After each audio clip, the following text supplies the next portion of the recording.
വചനവീഥിയിലൂടെ father ജെ.ബി. Puthur. വിശുദ്ധ മാർക്കോസ് രചിച്ച നമ്മുടെ കർത്താവിശ്വംശയുടെ പരിശുദ്ധ സുവിശേഷം. അധ്യായം 14, 22 മുതൽ 26 വരെയുള്ള വാക്യങ്ങൾ.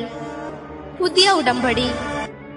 അവർ ഭക്ഷിച്ചുകൊണ്ടിരുന്നപ്പോൾ യേശു അപ്പമെടുത്ത് ആശീർവദിച്ച് മുറിച്ച് അവർക്ക് നൽകിക്കൊണ്ട് അരുൾ ചെയ്തു, ഇത് സ്വീകരിക്കുവിൻ, ഇത് എന്റെ ശരീരമാണ്. അനന്തരം പാനപാത്രം എടുത്ത് കൃതജ്ഞതാ സ്തോത്രം ചെയ്ത് അവർക്ക് നൽകി. എല്ലാവരും അതിൽ നിന്ന് പാനം ചെയ്തു. അവൻ അവരോട് അരുൾ ചെയ്തു, ഇത് അനേകർക്ക് വേണ്ടി ചിന്തപ്പെടുന്നതും ഉടമ്പടിയുടേതുമായ എന്റെ രക്തമാണ്. സത്യമായി ഞാൻ നിങ്ങളോട് പറയുന്നു, ദൈവരാജ്യത്തിൽ ഞാൻ ഇത് നവമായി പാനം ചെയ്യുന്ന ദിവസം വരെ മുന്തിരിയുടെ ഫലത്തിൽ നിന്ന് ഇനി ഞാൻ കുടിക്കുകയില്ല. സ്തോത്രഗീതം ആലപിച്ചതിനു ശേഷം അവൻ ഒലീവ് മലയിലേക്ക് പോയി. നിത്യമായ പുതിയൊരു ഉടമ്പടി. ഉടമ്പടി അല്ലെങ്കിൽ കരാറ് ഇന്നും മനുഷ്യജീവിതത്തിൽ പ്രസക്തമായിട്ടുള്ള നടപടിക്രമങ്ങളാണ്.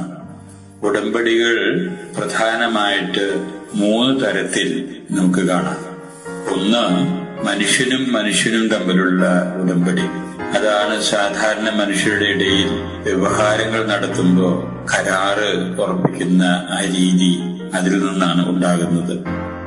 രണ്ടാമത്തെ തരം ഉടമ്പടി മനുഷ്യനും ദൈവവുമായിട്ടുള്ള ഉടമ്പടി. അവിടെ ദൈവം ദൃഷ്ടിഗോചരമല്ലാത്ത ഒരു വ്യക്തിയായതുകൊണ്ട് ദൃഷ്ടിഗോചരമായിട്ടുള്ള വ്യക്തികളുടെ സാന്നിധ്യം പലപ്പോഴും അവിടെ ഉപയോഗിക്കപ്പെടുന്നതായിട്ട് കാണാം. ഉദാഹരണമായിട്ട് സന്യസ്തരുടെ ഇടയിലുള്ള വ്രതസമർപ്പണം. ദൈവത്തിനോടാണ് അവര് വ്രതം മൂലം ഉടമ്പടിയിൽ ഏർപ്പെടുന്നത് എന്ന് വരികിലും സന്യാസ സമൂഹത്തിന്റെ നിയമാനുസൃതമായ അധികാരികളുടെ സാന്നിധ്യത്താലാണ് അത് നിർവഹിക്കപ്പെടുക. മൂന്നാമത്തെ തരം ഉടമ്പടി ദൈവവും മനുഷ്യനും തമ്മിലുള്ള ഉടമ്പടിയാണ്.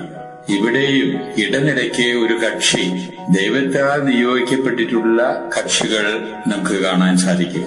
അങ്ങനെയാണ് പഴയ നിയമത്തിൽ ദൈവം മോസസിനെ ഇടനിലയ്ക്ക് നിർത്തിക്കൊണ്ട് മനുഷ്യ സമൂഹത്തിനോട് ചെയ്ത ഉടമ്പടി. അതാണ് പഴയ ഉടമ്പടി എന്ന് പറയുക. ഈ 3 ഉടമ്പടികളിൽ ശ്രേഷ്ഠമായിട്ടുള്ള ഉടമ്പടി, ഏറ്റവും ഉറപ്പുള്ളതുമായിട്ടുള്ള ഉടമ്പടി മൂന്നാമത്തേതാണ് എന്ന് നമുക്ക് കാണാം. ദൈവവും മനുഷ്യനും തമ്മിലുള്ള ഉടമ്പടി. കാരണം ദൈവം ഒരിക്കലും വഞ്ചിക്കുന്നവനോ വഞ്ചിതനാകാൻ സാധ്യതയുള്ളവനോ അല്ലാത്തത് കൊണ്ട് ആ ഉടമ്പടി നിലനിൽക്കും. മനുഷ്യനെ സംബന്ധിച്ചിടത്തോളം അത് തെറ്റിക്കപ്പെടാം. മനുഷ്യനും ദൈവവുമായിട്ടുള്ള ഉടമ്പടിയിലും ആ വികല്പങ്ങള് കണ്ടെത്താം. പക്ഷെ ദൈവം മനുഷ്യനായിട്ട് നടത്തുന്ന ഉടമ്പടിയില് നൈയാമികമായിട്ട് രീതിയിൽ നോക്കിയാലും ഏറ്റവും ഉറപ്പുള്ള ഉടമ്പടിയായിട്ട് വേണം അതിനെ മനസ്സിലാക്കാൻ. ഇന്നത്തെ സുവിശേഷത്തിലൂടെ നമ്മുടെ മുമ്പിൽ ഒരു പുതിയ ഉടമ്പടിയെ പറ്റിയാണ് സുവിശേഷകനായ മാർക്കോസ് അവതരിപ്പിക്കുന്നത്.